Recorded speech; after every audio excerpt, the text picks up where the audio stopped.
तलाके हुए क्षेत्रों में गया, बल्कि गांव-गांव ढाणी-ढाणी में जहां सतियां थी, यहाँ आप चित्र देख सकते हैं, पीछे आपके पीछे सतियों के चित्र दिख रहे हैं। 5 सतियों के चित्र यहाँ हैं जो कि रायका समाज में होती है।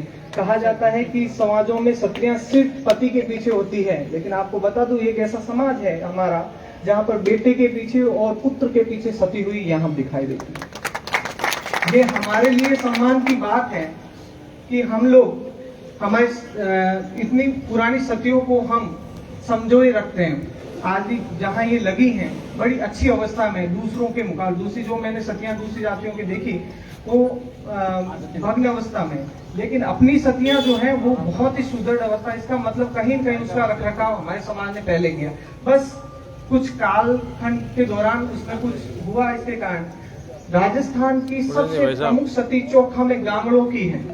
आपको बता दूं, गांगल गोत्र की सती माता जो आपकी कुल देवी है, कुल देवी आप जो पूछते हो वो कुल देवी आपकी नहीं है। आपको बता दूं, कुल में जो जन्मी होती है वही आपकी कुल देवी होती है।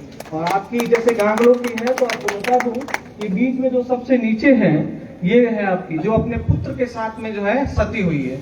चोखा के अंदर इसकी काफी जगह भी है इसमें, और आगामी कार्य इसके लिए किया जाएगा और इस सती के लिए मंदिर भी बनेगा और यहाँ एक धर्मशाला का भी प्लान है जहाँ लोग रह सके या समाज का स्थायित्व रह सके। तो ये सब कुछ सतियों में। इसके साथ ही हमारे समाज में बहुत वीर योद्धा भी हुए। शायद आप लोगों को नहीं पता, हम लोग गर्व करते हैं महाराणा प्रताप पे, पृथ्वीराज चौहान पे या अन्य किसी पे।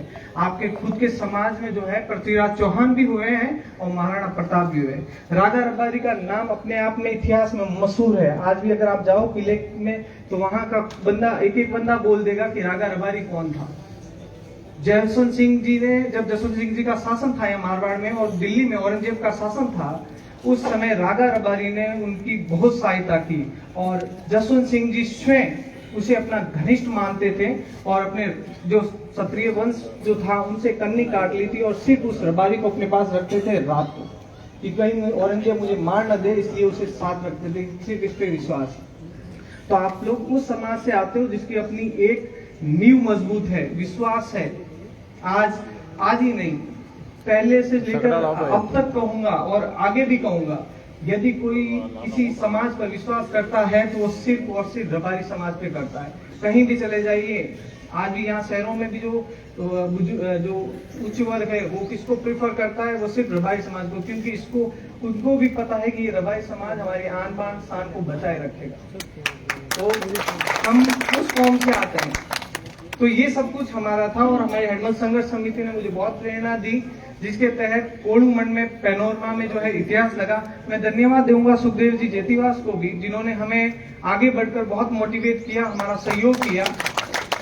यहाँ लोग कहते हैं कि पार्टीवाद जातिवाद किया, मैं रत्ती पर भी ये विश्वास नहीं करता हूँ। जब जब हमें जरूरत पड़ी इनकी तो इनका भी सहयोग लिया, दूसरों की जरूरत पड़ी लिया, लेकिन काम मेरे समाज का होना चाहिए, ये मैंने ठाना। मुझे किसी पार्टी से मतलब नहीं, मेरे समाज से मतलब है। समाज को अगर प्राथमिकता दूंगा तो समाज मुझे भी प्राथमिकता देगा। मेरी तो एक ही आशा है, जिस दिन डेथ हो तो कम से कम 2 लाख की भीड़ हो। बस इतना। Thank you. करण जी धन्यवाद सुखदेव जी भाई साहब। करण जी, आपने रबारी समाज पे पीएचडी की, रबारी समाज का गौरव बढ़ाया, रबारी समाज का मान बढ़ाया। जो समाज इतिहास के साथ नहीं चलता, इतिहास उसे अपने पन्नों में जगह नहीं देता, आज यहाँ की जो जनसंख्या देखे जोधपुर की, आसपास के जिलों की, उसको देखते हुए संख्या बहुत कम है। ये कहीं ना कहीं जागृति नहीं है, कहीं ना कहीं हमारे बीच में मतभेद है। इस मतभेद को भुलाएंगे नहीं, हम आगे नहीं बढ़ेंगे, तब तक हमारी कोई भागीदारी नहीं होगी। मुझे यहाँ जोश की थोड़ी कमी नजर आई, मैं थोड़ा कोशिश करूंगा कि आप में जोश जागे और आप मेरा सहयोग करना। हास्य की भाषा नहीं लिखी है, ना ही गजल सुनाता हूँ। हास्य की भाषा नहीं लिखी है, ना ही गजल सुनाता हूँ। कविता लिखनी नहीं है आती, चीखे लिखते जाता हूँ। देश मेरा जल रहा है, आग लगी है सीने में। हुक्मरान सो व्यस्त है खून गरीब का पीने में। तो आज अयोध्या या बाबरी का पक्ष नहीं मैं लाया हूँ। घायल समाज चीख रहा है, चीख सुनाने आया। असीम सौंदर्य और पवित्रता की प्रतीक इस सूर्य नगरी को नमन करता हूँ, देवासी समाज की देदीप्यमान प्रतिष्ठा और उसमें आप सबकी धर्म के प्रति निष्ठा को नमन करता हूं। आज के इस कार्यक्रम में उपस्थित विशिष्ट अतिथि, युवा शक्ति और अदर स्टेट से आए हुए हमारे समाज के मेहमानों का, ग्रामीण अंचल से पधारे समस्त युवाओं, माताओं, बहनों का अभिवादन करते हुए हमारी सभ्यता संस्कृति के संस्कार संजोए हुए आयुष्य अनुभवी सम्मानित बुजुर्गों को चरण वंदन करता हूं। सम्मानित समाज बंधुओं, आज आयोजन कमेटी ने मुझे शिक्षा पर बोलने का दायित्व दिया। मैं कोशिश करूंगा कि एक अच्छा संदेश और शिक्षा लेकर हम अपने घरों में जाएंगे। इतिहासों में जो हुआ नहीं इस वर्ष इस बार हो, इतिहासों में जो हुआ नहीं इस वर्ष इस बार हो, शिशुपाल के गृह स्थल पर सुदर्शन का प्रार हो, मान सिंह सा तना है सीना, प्रताप का भाला पार हो, अशिक्षा बनी है रावण, राम का अवतार हो, स्वयं रहेंगे शिक्षित हमेशा, इस नारे का ऐलान करो, सचमुच सारे जहां से अच्छा अपना हिंदुस्तान करो। समाज बंधुओं, जैसा कि आप जानते हैं, हर लोक देवता के साथ हम थे, चाहे बाबूजी हो, रामदेव जी हो, तेजा जी हो, देवनारायण जी हो, गोगा जी हो। फिर आज हमारी यह दशा क्यों है?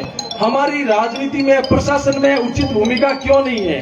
इसका एक ही कारण है, हमने शिक्षा के धारा प्रवाह व इतिहास से नहीं सीखा। इतिहास गवाह है, जो समाज उसके साथ नहीं चलता, इतिहास आपको अपने पन्नों में जगह नहीं देता।